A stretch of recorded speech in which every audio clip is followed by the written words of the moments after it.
Why Azzi Fudd's unique recovery story may be the key to UConn's title hopes. You're locked on.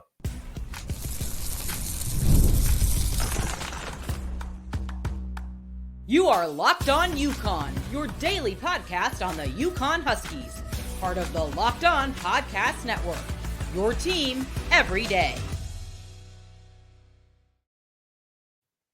Thanks for making Locked On UConn your first listen every day. We are free and available wherever you get your podcasts and on YouTube, part of the Locked On Podcast Network, your team every day. Before we dive into today's show, I'd like to take a quick moment to ask for a small favor. If you're enjoying the content here, please take a second to subscribe to the YouTube channel.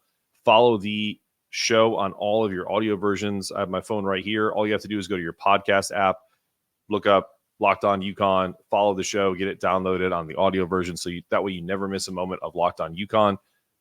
All of these downloads, subscriptions, follows, they help build our community, but also with all of that generated downloads, views, etc., it creates revenue for the show. And it's not just for me. We are donating 10% of our funds to UConn's NIL initiatives with Bleeding Blue for Good. So by supporting me, you're actively supporting UConn athletics in that regard. Also, you're supporting a charity that I feel really strongly about.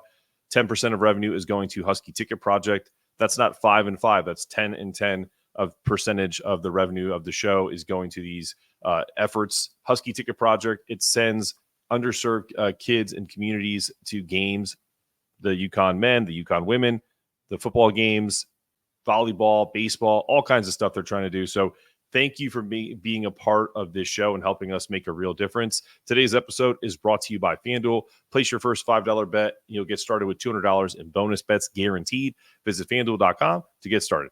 Okay. We've talked about Paige. We've talked about Janelle Elfie. We've talked about Ashlyn Shade. Caitlin Chen has gotten a lot of love on this show. We even have done multiple segments on Sarah Strong. And listen, AZ's gotten some publication or pub from us too. But when you read the most recent article from the Connecticut Insider's Maggie Vanoni, who, by the way, Maggie, open invitation to come on the show. Fantastic piece about this journey of AZ coming back is one of just incredible feats, right? So let's talk about it. She's had a long and grueling recovery from her latest injury. It's a journey that's been both heartbreaking and inspiring. So in the piece that Maggie wrote, she captured that emotion and depth of what AZ and her teammates have been going through.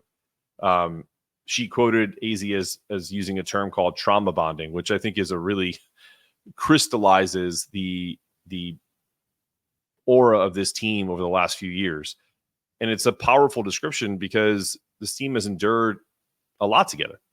This isn't just about a physical injury. It's about the emotional injury of these players having been on and what it means for this upcoming season. And for those who kind of poo-poo the emotional or mental aspect of that thing, whenever you have a serious injury to your knee, your elbow, your shoulder, you're never quite the same. And so it's really about, to me, it's really about tricking your mind to get yourself ready to go because you know you've done all of this rehab and all of this preparation. But back to AZ. She was the number one recruit when she arrived at UConn in 2021, as we talked about yesterday. And the expectations were sky high.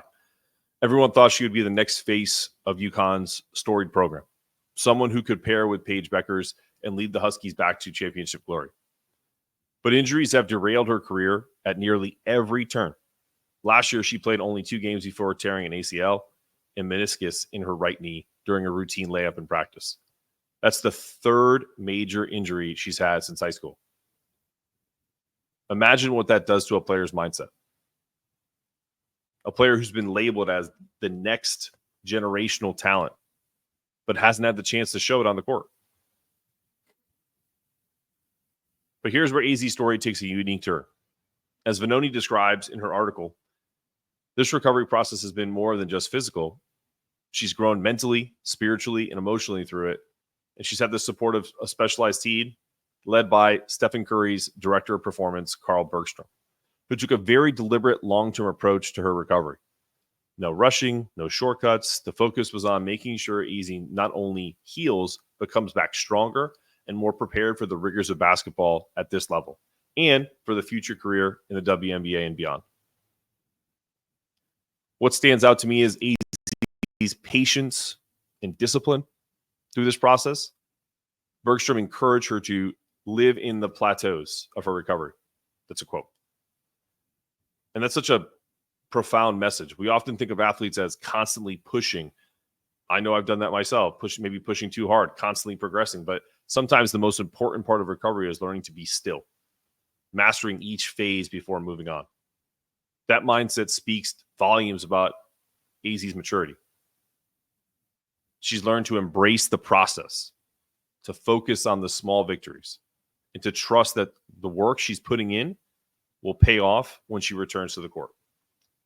Azzi herself admitted, and I quote, "I've matured because the first time I was a complete mess. And now I'm like, okay, I'll be back. We're going to figure it out." And that kind of resilience and mental toughness is what separates great players from the rest. But the part of this journey that I think is going to define not just Azzi's season, but UConn's entire season is that quote unquote trauma bonding. As Vanoni mentioned and quoted Azzi. Azzi wasn't the only one recovering from injury last year. She had teammates Ayanna Patterson, Jenna Elfie, Carolyn Ducharme, and Aubrey Griffin, who were all going through their own grueling recoveries. They weren't just injured players sitting on the bench. They were supporting each other, leaning on each other, literally and figuratively, and pushing each other to get through one of the most challenging periods of their career. Azzi said it best, quote, "The group that we have is really special. I feel like we're so trauma bonded at this point to see everyone getting healthy. It's just been so amazing." End quote. This isn't just about the basketball anymore. These players have been through a shared experience that goes beyond the game and beyond the backboard, if you will, right? They've seen each other at their lowest and they've helped each other rise. And now they're coming back together, although in different stages. That bond, that shared experience is what makes this UConn team kind of dangerous this year. They're not just playing for themselves, they're playing for each other and understanding what they went through. Not just last year, but in Azzi's situation, multiple years. Now, I've talked a lot about Azzi's rehab and what that's going to mean for the team, but let's not lose sight of what this means for her on the court. The key for Azzi isn't just that she's physically ready to go. It's that she's finally in a place where she can enjoy the game. Like, to me, that is so important for someone that is coming back from an injury in a game that they love. I myself have never suffered any serious injuries when I was a professional tennis player, and even when I was playing in college, thankfully, right?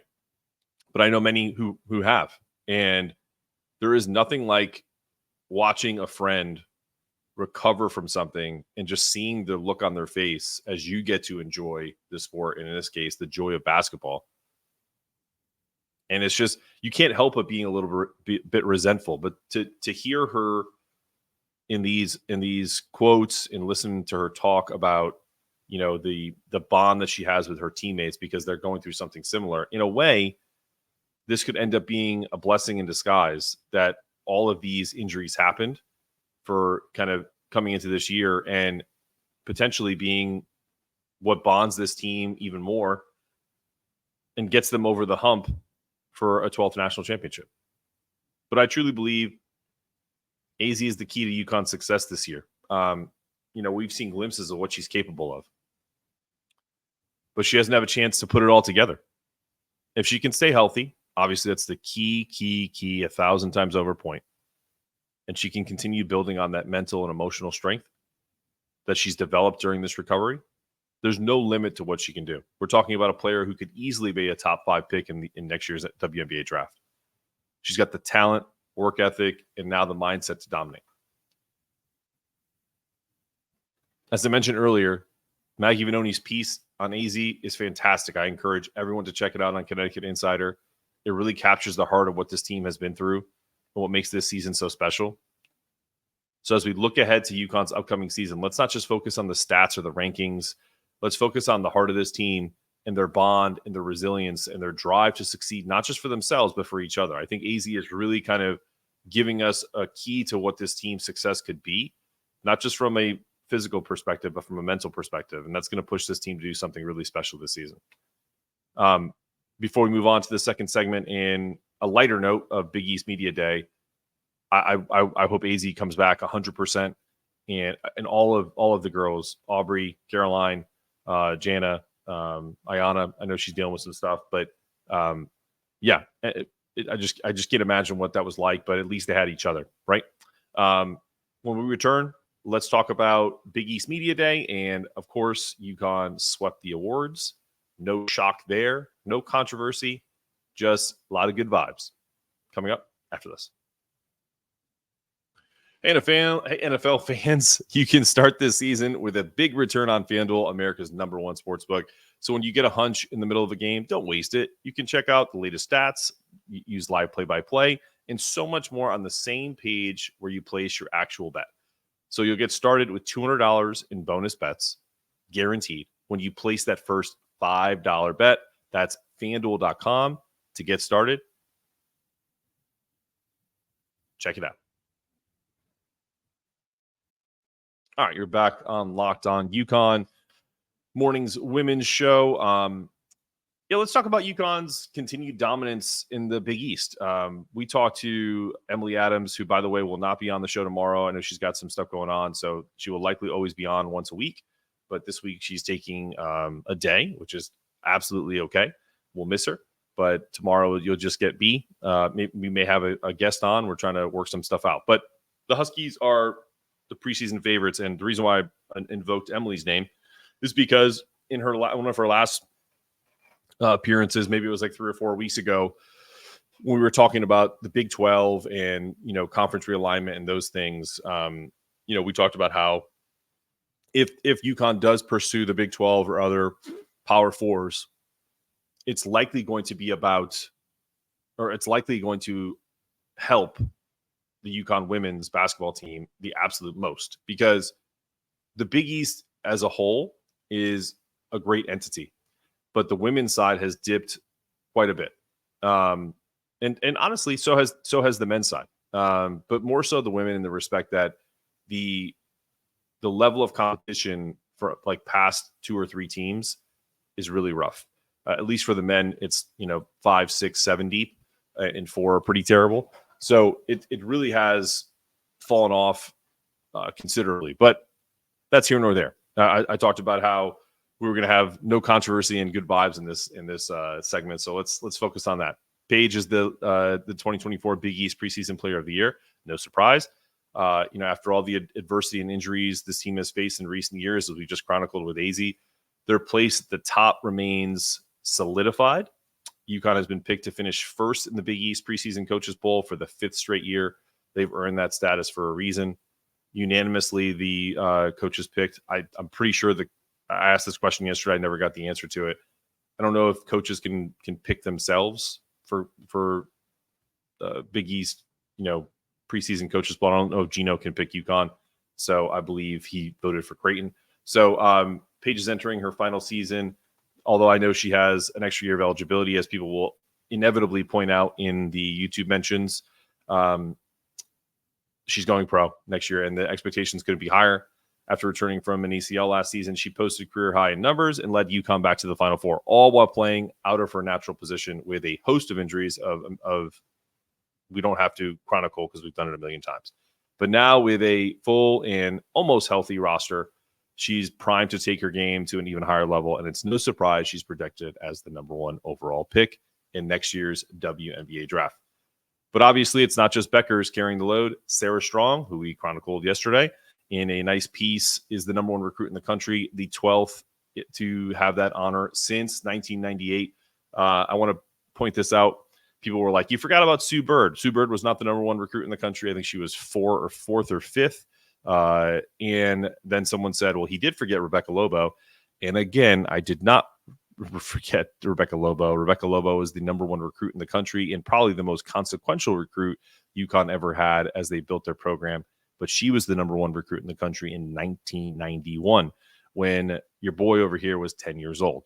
So I remember those days. I remember them fondly because my parents would watch those in our living room in Meriden, Connecticut all the time. So I did not forget. I appreciate the concern, but this was Sarah is the number one recruit in the country, the 12th such recruit in the country to be number one for UConn since 1998. So she joins the Huskies this season, giving them an absolute beast of a versatile player, do it all forward, who can dominate in the paint and stretch the floor. Sky's the limit for Sarah. Gino's talked about it. Her role is a blank canvas. We're just going to find out how much she wants to take on. And I think she's got the ability to score, the ability to dish. And I think she follows in footsteps of other UConn freshmen who made an instant impact. And I think she'll do the same thing, like KK and Paige and even Azzi to a certain extent. Preseason honors don't stop there for UConn, along with Bueckers and Strong. 3 more Huskies were recognized on the preseason All Big East team. Azzi Fudd, KK Arnold, Ashlyn Shade. With all these players contributing, UConn is set up with incredible depth, especially when you think of where they were, and firepower for the upcoming season. Caitlin Chen and the grad transfer from Princeton also earned honorable mention honors. Here's the list of players on the preseason All Big East team. You have Carolyn Strand from Butler. She's a guard. KK Arnold, obviously. Azzi Fudd. Ashlyn Shade from UConn. Lauren Jensen from Creighton, senior guard. Morgan Malley, Creighton's senior guard forward. Kelsey Ransom from Georgetown. Olivia Olson from Providence. Grace Ifisu from Providence. And Bernaya Mayo from St. John's. A lot of Creighton love there. I think there's 2 Providence and 1 St. John's, 1's Georgetown. And Jory Allen was also an honorable mention from DePaul. She's a graduate transfer forward from DePaul there. And Caitlin Chen, obviously, the UConn grad transfer as well. So UConn received 10 of the 11 first-place votes in the Coaches Bowl. Gino casting his vote for second-place Creighton, as I mentioned. The Huskies have dominated in the Big East since the return to the conference, winning every regular season and tournament title in the past 4 years as they aim for another Big East crown and a deep NCAA tournament run. This combination of returning stars and fresh talent has us all really excited, right? UConn's 24-25 season tips off so close. We're so close, guys. November 7th against BU, and the conference play kicks off December 15th when they host Georgetown. I say that I will say this every day until we start actually covering games, that I am so excited to cover this team. I'm so excited to actually get to go to a game on November 15th when they play North Carolina here in my adopted hometown of Greensboro. So I will have live video there. I will have hopefully I can get definitely have some post-game coverage and everything that comes with it. So look forward to that. And with Bueckers in her final year, Sarah Strong set to make an immediate impact. Azzi Fudd on the mend and likely going to ascend to an even bigger role as the season goes on. And just an absolute stacked supporting cast. Ashlyn, KK, Ice. I know people want me to say Carolyn Ducharme but I just don't know if she'll be back this year. God bless her. I hope she can. I really do feel like all eyes will be on UConn as they look to reclaim their place atop the college basketball world. And let me mention one more thing. I probably said that Azzi, that Caitlin, and others are the key outside of Paige. Every player on this roster plays a role. And so when you hear the term role player, I always laugh about that because when you talk to coaches, they know what they're saying when they say role player, but every player has a role. And Paige has a role that has more responsibility than Ice.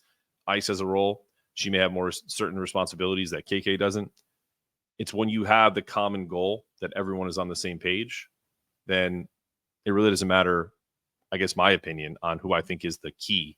I definitely think Caitlin is a big key for them because I think she'll take a lot of pressure off Paige, but so can Sarah because Sarah can run an offense too. As wild as it is to say, If you look at Sarah Strong and just think about her name being Sarah Strong, she's built that she could potentially like be a point forward. It's wild. She's a playmaker at that size. And then on top of it, you have Jana El-Elfi at 6'5", who can step out and shoot threes. But I think her biggest role is going to be to clog up the middle and not allow opposing defenses to get easy buckets and be a scoring threat in the post. So lots of keys on this team. So we go by day. Remember, guys, it's daily content. Want to make sure we talk through that as well. But when we return, we'll close this program with something really cool. A friend of mine sent me an article from Michael Rosenberg of Sports Illustrated that perfectly captures what Storrs is like and the culture around it. I haven't been in years, and I plan on getting back there this year, or not this year, but this season, likely in 2025. So let's talk about that when we return on Locked On UConn.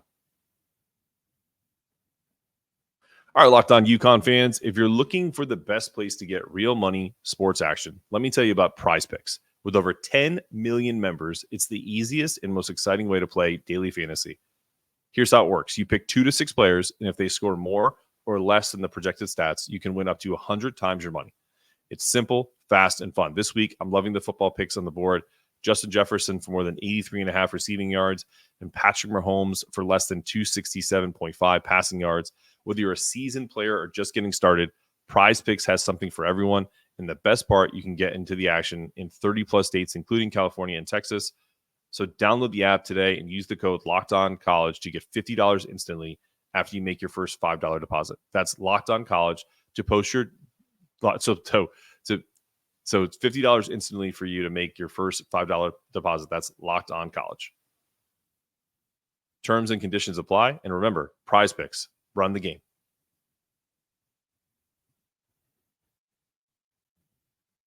I don't know if anyone caught that, but I feel like the copy that I was reading about Prize Picks, which by the way is a cool thing. That's why I'm leaving it up for a second, but I'm going to change it.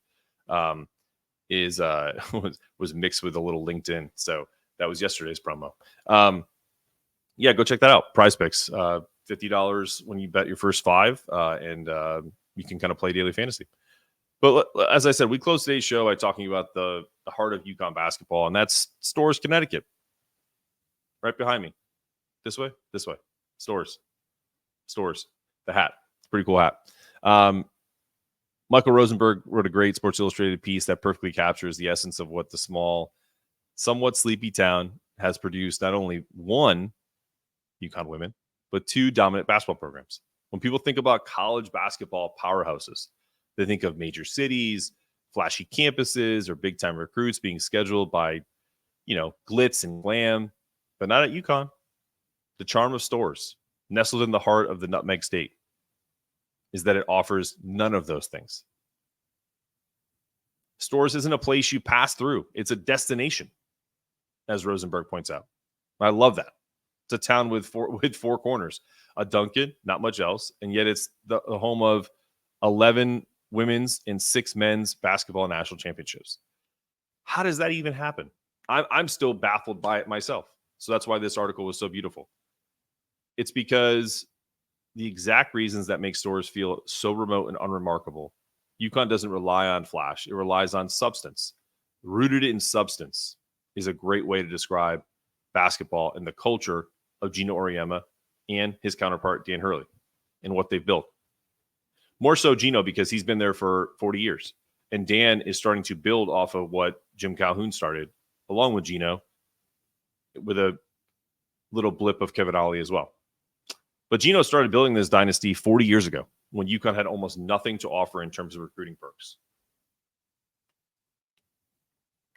He turned the program into what it is today by recruiting players who cared about basketball and about winning and about working hard.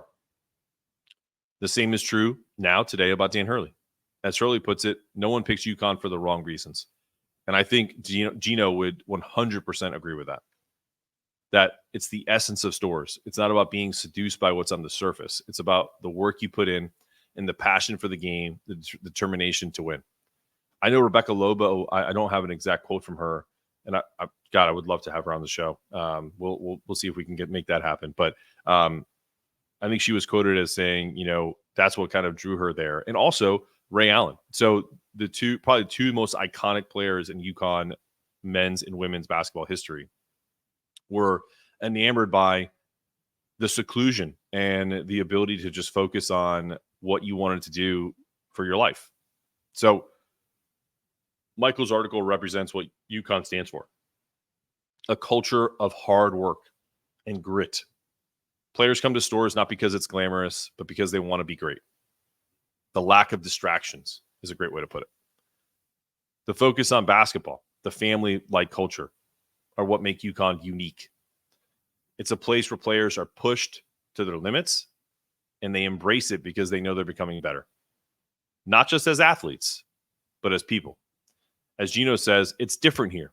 It's not better. It's not magical. It's just different. And that's what makes UConn a basketball powerhouse. And honestly, I'm going to push back on Gino there. That's what makes it magical. The simplistic nature of it. The little things. All of the little things that add up to something great. That's what makes UConn special. And in my opinion, this article truly is a perfect representation. And some people may love it. They may hate it. I know if you are from that area, you probably do love it. Maybe it depicts the town as unremarkable. Maybe you don't like that that term. But I think it's kind of brilliant in a way that because it's so unremarkable, it almost forces players to define if they want to be there. Do you want to be at a place that it's all about winning? Remember, winning isn't for everyone. It just isn't, because there's only one team that wins at the end of the year. And for UConn to be the winner more times than not than any other basketball team in women's history, you start to wonder about how they do it. But that's what makes UConn special. And that's why Storrs is the perfect home for two of the most successful programs in college basketball. One, the greatest women's basketball program of all time, and one that I've coined the greatest modern basketball program of all time, winning all their titles in the field of 68. This has been another episode of Locked On UConn. I'm Mark Zanetto, asking you to stay locked on, stay connected with me, and remember, it's not just about getting it done, it's about doing it in a way that it can't be done any better. That's our goal every day with this show, and that's the goal for the Huskies. Thanks, Gino. Go Huskies.